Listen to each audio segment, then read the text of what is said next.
दोस्तों, अगर आप यूपी टीजीटी पीजीटी इंग्लिश की तैयारी कर रहे हैं तो ये क्लास आपके लिए बहुत ज़्यादा फ्रूटफुल है। इसलिए इस क्लास को स्किप ना करें और लास्ट तक जरूर देखें, क्योंकि हो सकता है कोई ऐसा पॉइंट, कोई ऐसी बात आपकी लाइफ पे स्ट्राइक कर जाए और वो आपके जीवन को बदल दे। हो सकता है कोई ऐसा आपको पॉइंट मिल जाए जो कि आपके एम को, आपके गोल को पूरा करने में मदद करे, एक सोर्स ऑफ हेल्प बने। तो दोस्तों, क्लास के हर पॉइंट को जो मैं आपको बताने वाला हूं उसको आपको समझते हुए चलना है और अपनी जो तैयारी है उसमें आपको इसको फॉलो करना है। अगर आप वास्तव में डेडिकेटेड हैं अपनी स्टडी के लिए तो ये क्लास आपके लिए है। अदरवाइज आप चाहे तो इसको स्किप कर सकते हैं या बंद भी कर सकते हैं। तो सबसे पहली चीज मैं आपसे ये कहूंगा, कुछ कड़वे सच भी मैं आपसे यहां पर बताना चाहूंगा जो कि बिटर ट्रूथ ऑफ लाइफ है कि होता क्या है, गलती कहां हो जाती है। अक्सर ये देखने में आता है कि कुछ बच्चे अपने आप को ये समझ लेते हैं कि उन्होंने सब कुछ तैयार कर लिया, वो परफेक्ट है। और जहां पर इंसान ये मान लेता है कि भाई मैं परफेक्ट हूं, मेरे अंदर परफेक्शन है, मैं पूरी तरह से परफेक्ट हूं, तो गड़बड़ वहीं हो जाती है और वहीं जो रिजल्ट है वो डगमगा जाता है। अब जब आप तैयारी कर रहे हैं, आप मेहनत भी कर रहे हैं, लेकिन फिर भी परिणाम नहीं मिल रहा, तो कहीं ना कोई तो कमी रही है ना, जो परिणाम नहीं आ पा रहा है, अच्छा परिणाम नहीं आ पा रहा है।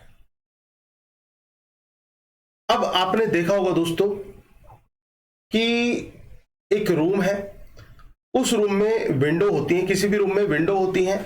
अगर जो उस खिड़कियों को, उन खिड़कियों को अगर जो हम खोल दें तो कमरे में सनलाइट भी आती है, कमरे में अच्छी हवा भी आती है, हवा का झोंका भी आता है।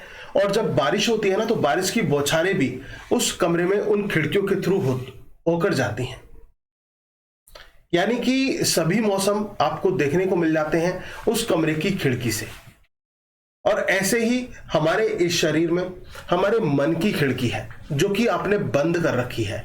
अब उसको खोलिए और देखिए कि कितना आपको ये जो वातावरण है, ये जो समुदाय है, ये कितना ज्ञानवर्धक है और कैसे आपको कहां से क्या ज्ञान मिल सकता है, उस ज्ञान को बटोरिए और स्वतः उस ज्ञान को अपने पास आने दीजिए। यह नहीं कि केवल और केवल किताबी ज्ञान में बंधकर आप रह जाएं। आपको नॉलेज जहां से मिल रही है आपको उसको बटोर लेना है। और आजकल तो आपको पता है कि सोशल मीडिया का जमाना है। आप केवल और केवल आप मूवीज या प्ले या फिर अदर्स चीजें देखने के लिए आप इनका यूज नहीं करते हैं, पढ़ाई के लिए भी ये इतना एसेंशियल हो चुका है जो सोशल मीडिया है, आप वहां से भी नॉलेज लीजिए। तो कुल मिलाकर मन की विंडो खोलिए और रास्ते अपने आप खुल जाएंगे। तो मैं यही कहना चाहूंगा कि एक अच्छी रणनीति होना बहुत जरूरी है। आपसे किसी ने कहा कि भाई आपको इस पेड़ को काटना है, एक मोटा सा पेड़ आपको दे दिया, बहुत भारी भरकम पेड़ है, और उस पेड़ को काटने के लिए एक कुल्हाड़ी आपको दे दी गई। आप उस कुल्हाड़ी से प्रयास कर रहे हैं और आपको 5 घंटे का समय दिया गया है भाई कि 5 घंटे में आपको इस पेड़ को काटना है। आप बहुत कोशिशें कर चुके हैं, बहुत प्रयास कर चुके हैं, लेकिन फिर भी वो पेड़ नहीं कट पा रहा है। आप उसके थोड़ी सी सतह तक पहुंच पाए हैं। अब वो प्रयास जो है आप पूरी मेहनत लगा देते हैं, 5 घंटे में भी आप उसको पूरी तरह नहीं काट पाते। अब इन 5 घंटों में से मैं कहता हूं कि आपने केवल आधा घंटा, मात्र आधा घंटा उस कुल्हाड़ी को, उसको पैना करने में, उसको शार्प करने में दिया होता, उसको आप शार्प कर लेते, उसको नुकीला बना लेते, तो वो पेड़ बहुत कम समय में अच्छा कट गया होता। तो कहने का मतलब यही है कि अगर रणनीति अच्छी है तो उसका परिणाम भी अच्छा ही होगा, उसका परिणाम भी अच्छा होगा और बहुत अच्छा परिणाम होगा। अब कमी रह जाती है आपकी रणनीति में, आपकी तैयारी में, कि आप तैयारी तो करते हैं लेकिन आप उसमें यह नहीं देखते कि मुझे कैसे, क्या चीज कैसे तैयार करनी है, कैसे पढ़ना है। तो आज हम उन्हीं चीजों के बारे में डिस्कस करने वाले हैं कि कैसे आपको तैयारी करनी है। सबसे पहले हम बात करते हैं यूपी टीजीटी इंग्लिश की। यूपी टीजीटी इंग्लिश, आप जानते हैं कि आपके कोर्स में 4 राइटर्स हैं। कितने राइटर्स हैं? 4 राइटर्स हैं, जिसमें शेक्सपियर है, वर्ड्सवर्थ है, मिल्टन हैं और जॉन गाल्सवर्दी हैं। ये 4 राइटर्स आपके कोर्स में हैं, इनको आपको अच्छे से तैयार करना है। इसके अलावा ग्रामर है, ग्रामर को तैयार करना है। सबसे पहले हम बात करेंगे लिटरेचर की, क्योंकि ग्रामर आप स्टार्टिंग से पढ़ते हुए आए हैं। आपने ग्रामर जो थी वो 6th या 5th क्लास से ही पढ़ना चालू कर दिया होगा एक अच्छे लेवल में, क्योंकि टेंस वहां पर आ जाते हैं 6th क्लास में ही, 6th स्टैंडर्ड में टेंस आ जाते हैं और फिर चीजें और बढ़ती चली जाती हैं ग्रामर में। तो ग्रामर में परफेक्शन 12th जब आप कंप्लीट कर लेते हैं तो मैं कहता हूं कि ग्रामर में आप उतनी परफेक्शन आप गेट कर लेते हैं जितना आपका टीजीटी पीजीटी में पूछा जाता है। अगर जो आपने 12th की, मैं कहता हूं कि रैन एंड मार्टिन, 12th के लेवल की रैन एंड मार्टिन आपने तैयार कर ली हो, आपने न्यू लाइट या न्यू स्टाइल इंग्लिश आपने तैयार कर ली हो, या फिर जेपीएच की इंग्लिश बुक आती है ग्रामर, उसको तैयार कर लिया हो, तो आपको कहीं भी डरने की, मात खाने की आवश्यकता नहीं है जरा सी भी। अगर आपने अच्छी तरह से रूल्स को समझकर, चाहे वो सिंथेसिस के हो, चाहे वो ट्रांसफॉर्मेशन के रूल्स हो, चाहे वो आपके सिंटैक्स हो, अगर जो आपने उनको सही प्रकार से समझा होगा तो कोई भी घबराने की जरूरत नहीं है। और वहां पर प्रैक्टिस चाहिए होती है, ग्रामर में रूल्स है, प्रैक्टिस चाहिए होती है। लेकिन लिटरेचर में आपने उस समय इतने राइटर्स नहीं पढ़े होते, या फिर जो राइटर्स आपने पढ़े भी हो, ये वाले राइटर्स अपने प्रीवियस क्लासेस में, तो आपने पूरा उनको कंप्लीट स्टडी नहीं की होगी। लेकिन यहां पर it requires a complete study of all the 4 writers। अब उनकी तैयारी आप कैसे करें? सबसे पहले मैंने आपको बताया कि 4 राइटर्स हैं, इसके अलावा आपको हिस्ट्री ऑफ इंग्लिश लिटरेचर पर पकड़ होनी चाहिए। आपकी पकड़ किस पर होनी चाहिए? History of English literature. इसके अलावा लिटरेरी टर्म्स पर आपकी पकड़ होनी चाहिए। हम इनकी भी बात करेंगे कि भाई आप कैसे कैसे क्या क्या तैयार करें। अगर जो आप बात करें कि हिस्ट्री ऑफ इंग्लिश लिटरेचर की तैयारी आप कैसे करें, किस तरह से आप हिस्ट्री ऑफ इंग्लिश लिटरेचर की तैयारी करेंगे, तो दोस्तों हिस्ट्री ऑफ इंग्लिश लिटरेचर के लिए मैं आपको रेफर करूंगा, WJ लॉन्ग की बुक आती है हिस्ट्री ऑफ इंग्लिश लिटरेचर की तैयारी के लिए, आप उसको स्टडी कर सकते हैं। ठीक है। इसके अलावा अगर जो आप चाहते हैं कि आप कम समय में अच्छी तैयारी हिस्ट्री ऑफ इंग्लिश लिटरेचर की करें, अगर जो आप मेरे चैनल से जुड़े हुए हैं, आपने मेरी वीडियोस को देखा है, तो आपने देखा होगा कि एक special marathon class history of English literature पर मैंने बनाई है, जो कि हमारी ऐप पर आपको मिल जाएगी। Doctor S Goswami classes app है, जो कि आपको प्ले स्टोर से डाउनलोड करनी होगी। वहां पर आपको वो हिस्ट्री ऑफ इंग्लिश लिटरेचर की क्लास मिल जाएगी, उसको आप पढ़ लीजिए अच्छी तरह से। या फिर रामजी लाल, मैंने अभी बताया WJ लॉन्ग की बुक है, या फिर रामजी लाल की हिस्ट्री ऑफ इंग्लिश लिटरेचर की बुक आती है, उनको आप पढ़िए, अच्छी तरह से पढ़िए, तो आपकी हिस्ट्री ऑफ इंग्लिश लिटरेचर तैयार हो जाएगी। अगर जो आपको जल्दी में पूरी तैयारी करनी है तो आप हमारी जो क्लास है उसके थ्रू आप कर सकते हैं। लिटरेरी टर्म्स की एक स्पेशल मैराथन क्लास बनाई है, जो आपको हमारी ऐप पर मिल जाएगी। इसके अलावा हमारे टेलीग्राम चैनल पर मिल जाएगी, जिसका लिंक आपको कमेंट बॉक्स में दे दिया जाएगा, उसको भी आप देख सकते हैं। ये चीजें आपको बहुत जरूरी है। History of English literature, literary terms, figures of speech, इन 3 चीजों को अपार्ट फ्रॉम द राइटर्स ये आपको तैयार करनी है। ये 3 चीजें बहुत ज्यादा स्पेशल अच्छे तरीके से तैयार करनी है, क्योंकि आप क्या करते हैं, आप चारों राइटर पर फोकस कर लेते हैं, लेकिन आप मिस कर देते हैं लिटरेरी टर्म्स को, आप मिस कर देते हैं हिस्ट्री ऑफ इंग्लिश लिटरेचर को। आपको उसको मिस नहीं करना है, क्योंकि लास्ट टाइम का एग्जाम आपने देखा हो तो यही हुआ था। लिटरेरी टर्म्स को सबसे ज्यादा पूछा गया था यूपी टीजीटी इंग्लिश में, और लिटरेरी टर्म्स में भी प्रोज के लिटरेरी टर्म्स को ज्यादा पूछा गया था, जिसमें एसे से रिलेटेड क्वेश्चंस काफी आए थे, एसे के काइंड से रिलेटेड क्वेश्चंस काफी आए थे। तो वो आपको अच्छी तरह से तैयार करना है। वो मैं आपको पहले ही जो मैराथन क्लास मैंने बनाई थी एग्जाम से पहले, आप पूरी मैराथन क्लास उसको देख लेना। उस मैराथन क्लास में जो हिस्ट्री, जो हमारे लिटरेरी टर्म्स को लेकर थी, सारे लिटरेरी टर्म्स आपको वहीं से मिले, इससे अलग लिटरेरी टर्म्स नहीं थे। आप एग्जाम खोलकर देखना और हमारी मैराथन क्लास देखकर खोलना, और वो एग्जाम से पहले की क्लास थी मैराथन, और फिर आप एग्जाम पेपर को मिलाना उससे, तब आपको पता चलेगा कि वो चीज मैंने आपको पहले ही बता दी थी कि हिस्ट्री ऑफ इंग्लिश लिटरेचर से क्वेश्चंस पूछे जा सकते हैं। और इस बार मुझे उम्मीद है, लिटरेरी टर्म से क्वेश्चंस पूछे जा सकते हैं, और इस बार मुझे उम्मीद है हिस्ट्री ऑफ इंग्लिश लिटरेचर से क्वेश्चंस आ सकते हैं आपके, तो इस पर भी आपको स्पेशल फोकस करना है। ठीक है। फिर इसके बाद हम आते हैं राइटर्स पर। भाई 4 राइटर्स हैं आपके कोर्स में, तैयार कैसे करें, कैसे आप पढ़ें इनको? तो सबसे आसान तरीका यह होता है, जो 4 राइटर्स आप तैयार कर रहे हैं, सबसे पहले एक रजिस्टर लीजिए अपना। उस रजिस्टर पर आप इन चारों की बायोग्राफी आप उस रजिस्टर पर हिंदी में लिख लीजिए। अब बात आती है कि सर बायोग्राफी कैसे लिखें हिंदी में?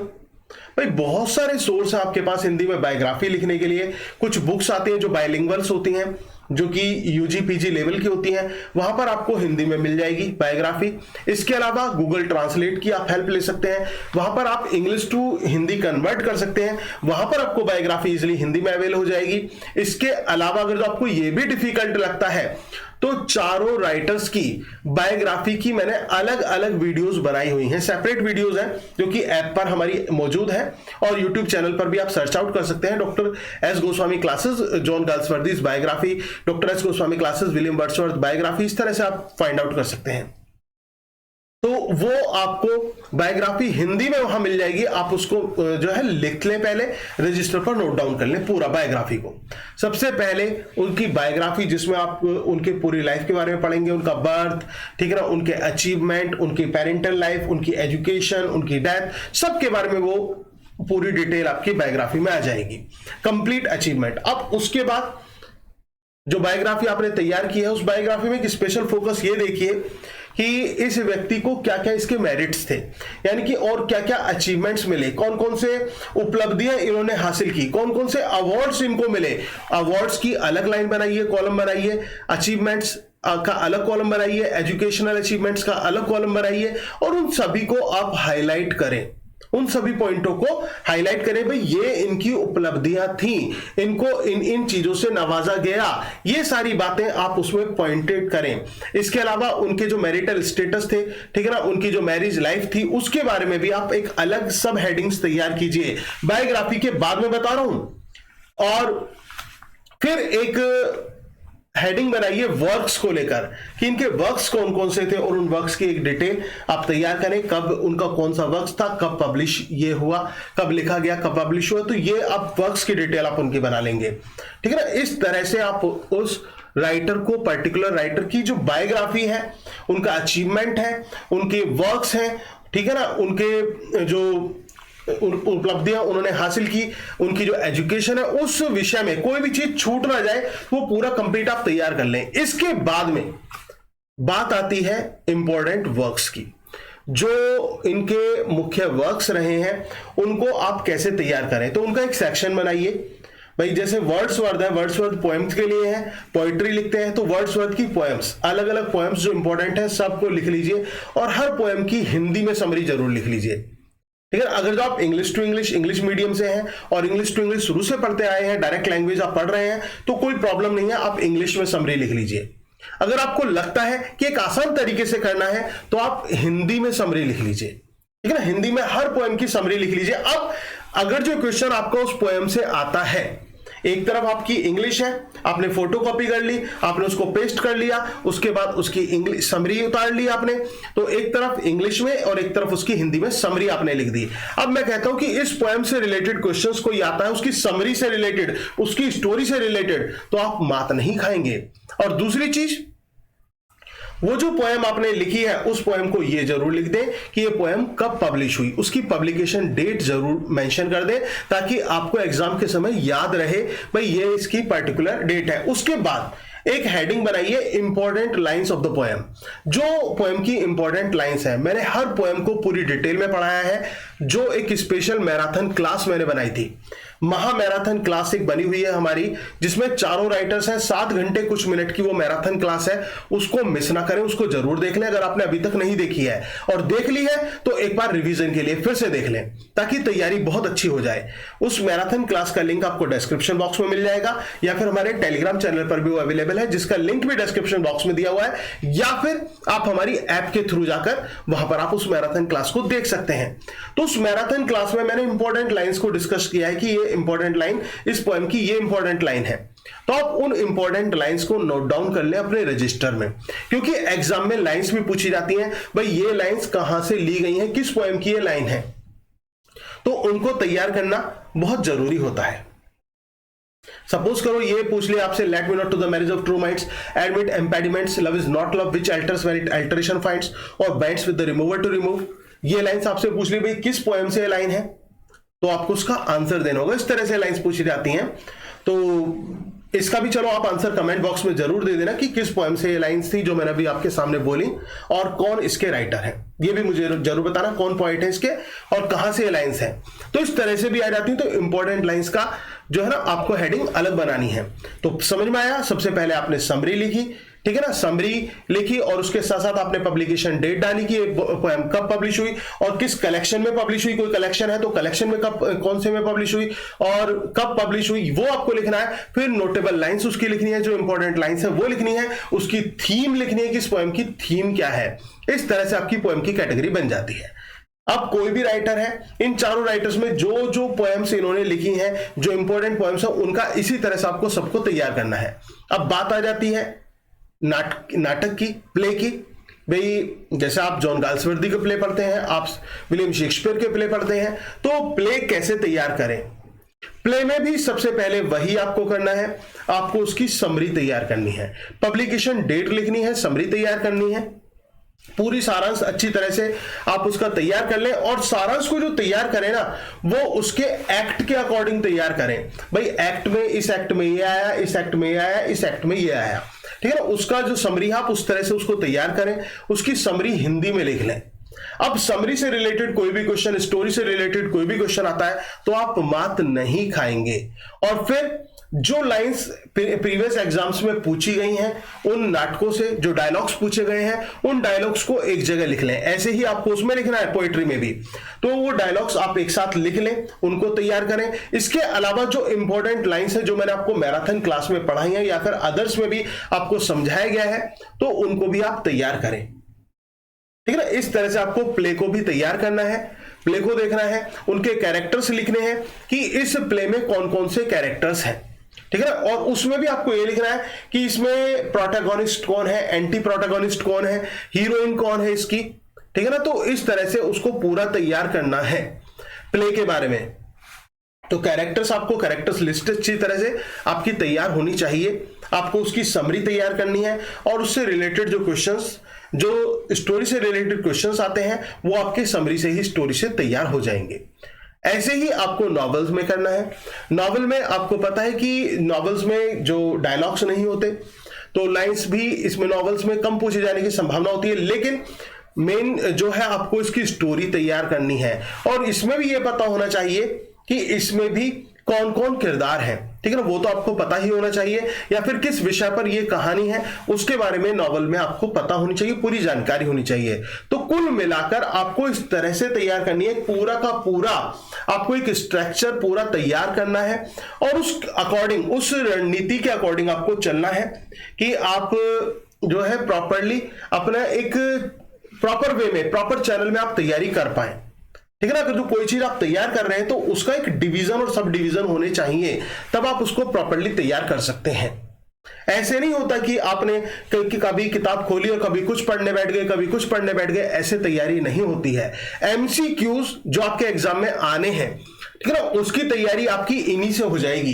पहले आपने इनको प्रॉपर तैयार कर लिया, फिर उसके बाद एमसीक्यू देखोगे तो बहुत आसानी से तैयार हो जाएंगे। अब इसके बाद हम बात करेंगे कि जो प्रीवियस ईयर्स में क्वेश्चंस आए हुए हैं, ठीक है, जो प्रीवियस ईयर्स में क्वेश्चंस आए हुए हैं, वो भी आपको सारे क्वेश्चंस लिटरेचर के जो पूछे गए हैं छांटने पड़ेंगे। प्रीवियस ईयर पेपर लेकर बैठिए, वहां पर ये देखिए शेक्सपियर को आप पढ़ रहे हैं, शेक्सपियर को तैयार कर रहे हैं, शेक्सपियर को तैयार कर रहे हैं तो शेक्सपियर को ही तैयार करना है। ये नहीं कि आज सुबह को तो आप शेक्सपियर लेकर बैठे, शाम को वर्ड्सवर्थ लेकर बैठ गए, ठीक है ना, या फिर अगले दिन गाल्सवर्दी लेकर बैठ गए, उससे अगले दिन जॉन मिल्टन लेकर बैठ गए। नहीं, सब कुछ गुड़ गोबर हो जाएगा। ऐसा नहीं करना आपको प्रॉपरली, अगर जो आप एक पर्टिकुलर राइटर को तैयार कर रहे हैं तो उसी को आपको तैयार करना है अच्छी तरह से। एक टारगेट बनाइए कि पहले मैं इसकी पोएम्स या इसके प्लेस तैयार करूंगा, इनको मुझे तैयार करना है, कंप्लीट करना है, तब मैं नेक्स्ट पर आऊंगा। वो टारगेट रखिए। ये नहीं कि आप कभी कुछ पढ़ रहे हैं, कभी कुछ पढ़ रहे हैं, तो ऐसे तैयारी नहीं होने वाली और ना ही आपका एग्जाम क्रैक होने वाला। हो सकता है मेरी बात आपको बुरी लग जाए, लेकिन लगे तो अच्छा है, क्योंकि आपका भविष्य जो है संवर सकता है। अगर जो आप अब संवर गए तो अब आपको सोचना है कि आपको करना कैसे है। तो सबसे पहले आपको उस राइटर को अच्छी तरह से तैयार करना है, उस पर्टिकुलर राइटर को जो मैं बात कर रहा हूं, चाहे शेक्सपियर है, चाहे मिल्टन है, चाहे गाल्सवर्दी है, चाहे वर्ड्सवर्थ है, जो भी राइटर आपने पकड़ा है उसको आप पहले उसको निपटाएं अच्छी तरह से, उस राइटर को, और जैसे जैसे बताया है उस तरह से आप उसको तैयार करें। शेक्सपियर को मैंने कहा आपसे कि शेक्सपियर के प्रीवियस ईयर के क्वेश्चंस देखिए, हर पेपर निकालिए कि इस साल ये क्वेश्चंस आए, नेक्स्ट ईयर ये क्वेश्चंस आए, नेक्स्ट ईयर इससे नेक्स्ट ईयर ये क्वेश्चंस आए, तो उन सभी को एक साथ लिख लीजिए। वो शेक्सपियर के क्वेश्चंस आपके प्रीवियस ईयर वाले क्वेश्चंस हो जाएंगे। ऐसे ही अदर राइटर्स में आपको करना है, ऐसे ही पीजीटी वाले एस्पिरेंट्स ध्यान दें, वो सभी राइटर्स के ऐसे छाटेंगे और अलग अलग तब लिखेंगे जब वो तैयार कर रहे होंगे, या फिर आपको एक अलग पूरी आपने एक अलग ही कॉपी बना ली, उसमें आपने शेक्सपियर के क्वेश्चंस लिख लिए, प्रीवियस में आए हुए क्वेश्चंस, और बशर्ते जो मैंने नोट्स भी तैयार कर रखे हैं ना, जो कि आपको अगर जो परचेज करने हो तो आप डायरेक्ट हमारी ऐप से गूगल प्ले स्टोर से जाकर डॉक्टर गोस्वामी क्लासेस डाउनलोड करके वहां से आप डायरेक्ट परचेज कर सकते हैं। वो जो नोट्स हैं उनमें आपको प्रॉपर सारे प्रीवियस ईयर क्वेश्चंस जो आए हुए हैं वो भी आपको मिल जाएंगे, तो आप उनको और अपने आप लिख लीजिए, कोई फर्क नहीं पड़ता, इट मेक्स नो डिफरेंस। तो आप अपनी मेहनत से भी उसको तैयार कर सकते हैं, तो उनको आप लिखिए, ठीक है ना, प्रीवियस ईयर क्वेश्चंस वो तैयार कर लिया आपने। ऐसे ही हर राइटर के आपको पर्टिकुलर तैयार करने हैं। तो इस तरह से आप जो प्रीवियस ईयर के क्वेश्चंस हैं उनको आप तैयार करेंगे, और इसके अलावा जो इंपॉर्टेंट लाइंस हैं उनको आपको तैयार करना है, कैरेक्टर्स लिस्ट आपको तैयार करनी है, एडिशन और पब्लिकेशन आपको तैयार करना है, ठीक है, समरी आपको तैयार करनी है। तो फिर आप मात नहीं खाओगे अगर जो आप प्रॉपर वे में प्रॉपर चैनल में उसको तैयार करते हैं। अब बात आती है भाई पोएट्री की, सर लाइंस याद नहीं होती, लाइंस कैसे याद करें पोएट्री की, कैसे हम इनको दिमाग में फिट कर लें लाइंस को। देखो लाइंस तब याद होती हैं जब आप किसी चीज को दिल से याद करते हैं, और दिल से याद नहीं करोगे तो कुछ याद नहीं रहेगा, सब कुछ बेकार हो जाएगा। आपने बैकन की वो लाइन पढ़ी होंगी, फ्रांसिस बैकन का एक ऐसे है ऑफ स्टडी, उसमें बैकन क्या कहते हैं, study serve for delight, ornament and for ability. Study की तीन चीज होती हैं, वो डिलाइट देती है, वो ऑर्नामेंट के रूप में काम करती है, और एबिलिटी के रूप में काम करती है। स्टडी से खुशी कब मिलती है, डिलाइट कब मिलती है स्टडी से, जब आप वैकेंट होते हैं, आप अकेले होते हैं, आप एक कंपेनियन अपनी स्टडी को बनाते हैं, तो वहां पर आपको खुशी मिलती है उस स्टडी से। ऑर्नामेंट डिस्कोर्स के रूप में जब आप कॉन्वर्सेशन करते हैं तो आपका ऑर्नामेंट झलकता है कि आप कितने पढ़े लिखे हैं, कितने शिक्षित हैं। एबिलिटी, जब आप राइट टाइम पर राइट डिसीजन ले पाते हैं तो आपकी एबिलिटी निखर कर आती है स्टडी के थ्रू। तो स्टडी का मेन पर्पस होता है डिलाइट देना। और जो लिटरेचर है, लिटरेचर का मीन्स क्या होता है, लिटरेचर किस चीज के लिए है, लिटरेचर का मतलब ही होता है एंटरटेनमेंट, आनंद की प्राप्ति, एक खुशी की प्राप्ति। लिटरेचर जो स्टडी की जाती है वो क्यों की जाती है, पोएट्री प्लेजर के लिए, खुशी के लिए स्टडी की जाती है लिटरेचर। अगर आपको खुशी नहीं मिल रही तो फिर लिटरेचर पढ़ना बेकार है। और खुशी कब मिलेगी, खुशी तब मिलेगी जब आप इससे दिल से जुड़ेंगे, और दिल से तब जुड़ सकते हैं जब आप इसको एज अ टारगेट ना लेके, इसको टारगेट ना लेके अपने एक अटैचमेंट के रूप में लें, अपने एक लव के रूप में लें, एक डिलाइट के रूप में लें, तब आप इससे जुड़ सकते हैं, तब आपको इससे प्लेजर मिलेगा। आपने बचपन में बहुत सारी कहानियां पढ़ी होंगी, मैं आपसे कहता हूं कि क्या आपको वो लकड़हारे वाली कहानी याद है, क्या आपको वो बंदर मगरमच्छ वाली कहानी याद है, क्या आपको कछुआ खरगोश वाली कहानी याद है? आप में से सभी कहेंगे हाँ सर हमें याद है। अब मेरा क्वेश्चन आपसे यह है कि आपको याद क्यों है, कैसे याद रख पाए आप? आपने आज नहीं पढ़ी वो कहानियां, आपने कई साल पहले वो कहानियां पढ़ी, लेकिन आज भी आपको वो कहानियां याद है। क्यों याद है? क्योंकि आपने उन कहानियों को दिल से पढ़ा था, दिल से पढ़ा था, आज भी याद है। डिलाइट मिली थी और आज भी खुशी मिलती है उन कहानी को सोचकर। और कभी वो कहानी कहीं आप देख लेते हैं ना, तो आपके चेहरे पर एक अलग ही मुस्कान आ जाती है, चेहरा खिल जाता है। क्यों? क्योंकि उसमें खुशी मिली, आपको प्लेजर मिला, आपको दिल से आपने पढ़ा, तो तब वो आपके याद हो गई वो कहानी, और आज भी याद है। इसके अलावा पोएम्स, बहुत सारी पोएम्स आपने बचपन में पढ़ी होंगी, Johnny Johnny yes papa, twinkle twinkle little star, वो पढ़ी है ना पोएम्स, और मैं कहता हूं आप मुझे सुनाइए वो पोएम, आज भी आप उन्हें सुना देंगे। क्यों? आपको वो लाइंस क्यों याद है भाई? ये लाइंस याद नहीं है, वो लाइंस याद है। क्यों याद है वो लाइंस? क्योंकि वो आपने दिल से पढ़ी थी, आपने बहुत ज्यादा खुशी के साथ पढ़ी थी, और इस वजह से आज भी स्टोर है आपके दिल में वो लाइंस। लेकिन आपको ये लाइंस याद नहीं हो रही हैं। क्यों नहीं हो रही हैं? क्या आपका दिल बदल गया है या आपका दिमाग बदल गया है? कुछ नहीं बदला। अब बदला है तो क्या? आपको बर्डन लगने लगा है, आपको बोझ लगने लगा है, आपको लगने लगा है कि ये तो हमारा एक टारगेट है, इसको अचीव करना है हमें। आप इसको एक टेंशन के रूप में ले रहे हैं, लेकिन नहीं, आप बहुत बड़ी गलती कर रहे हैं। आपको इसको खुशी के रूप में लेना है, आपको इसको प्लेजर के रूप में लेना है। और जिस दिन आपने इसको खुशी के रूप में एक्सेप्ट कर लिया, तो you will learn all the lines by heart, I promise. ये मेरा वादा है आपसे। देखना किसी दिन, और दिल से पढ़ के देखना, जुड़कर देखना लिटरेचर से। जिस दिन आप जुड़ गए ना, तो ऐसे जुड़ोगे कि हट नहीं पाओगे। ऐसा लिटरेचर आपकी रूह में उतर जाएगा। लेकिन उतारना कौन चाहता है?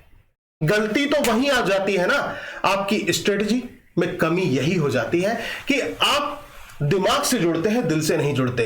और यहां पर लिटरेचर में जुड़ना है तो दिल और दिमाग दोनों का यूज करना पड़ेगा, तब आप उन लाइंस को बाय हार्ट बिल्कुल मेमोराइज कर पाओगे, याद कर पाओगे, कभी नहीं भूलोगे, बिल्कुल आपके दिमाग में बैठ जाएगा।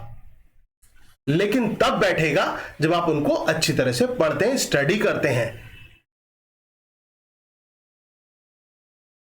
और चाहे सुख भरी कहानियां हो, चाहे दुख भरी कहानियां हो, आप सब मेमोराइज कर पाओगे, लेकिन कब? By heart.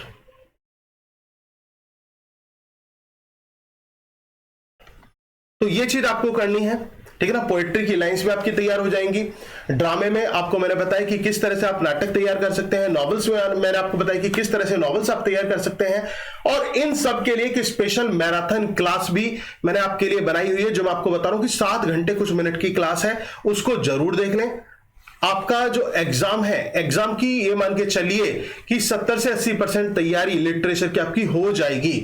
ये मैं इस वजह से 70-80% कह रहा हूं, हो तो 100 ही जाएगी हकीकत मानो तो, लेकिन फिर भी मैं इस वजह से कह रहा हूं ताकि आप अदर सोर्सेज से भी स्टडी करें और आप अपनी स्टडी को ना छोड़ें कि भाई हमने तो 100% इससे ही कर ली। नहीं, अदर भी पढ़ लें, ठीक है ना। बट ये मैराथन क्लास आपके लिए बहुत इंपॉर्टेंट है, जिसका मैं जिक्र कर रहा हूं। इसके साथ साथ history of English literature, literary terms, figures of speech, इनको भी आपको तैयार करना है।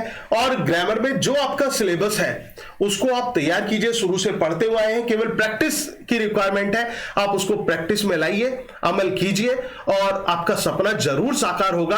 और फिर से मैं रॉबर्ट ब्राउनिंग की वही लाइंस आपके साथ दोहराना चाहूंगा, I was ever A fighter, so one fight more, the best and the last. मैं हमेशा से एक योद्धा रहा था, एक युद्ध और लड़ूंगा जो कि मेरी जिंदगी का सर्वश्रेष्ठ और आखिरी युद्ध होगा। तो आपको एक योद्धा की तरह लड़ना है और एक योद्धा की तरह ही आपको पढ़ना है, क्योंकि इस समय आपका जो सपना है उसको आपको साकार करना है। लेकिन साकार कब हो सकता है? एक अच्छी रणनीति से, आनंद के साथ, और एक सुचारू रूप में आप उसको जरूर पूरा कर सकते हैं। तो आज के लिए इतना ही रखते हैं। Thank you very much, yours doctor Sachin Goswami.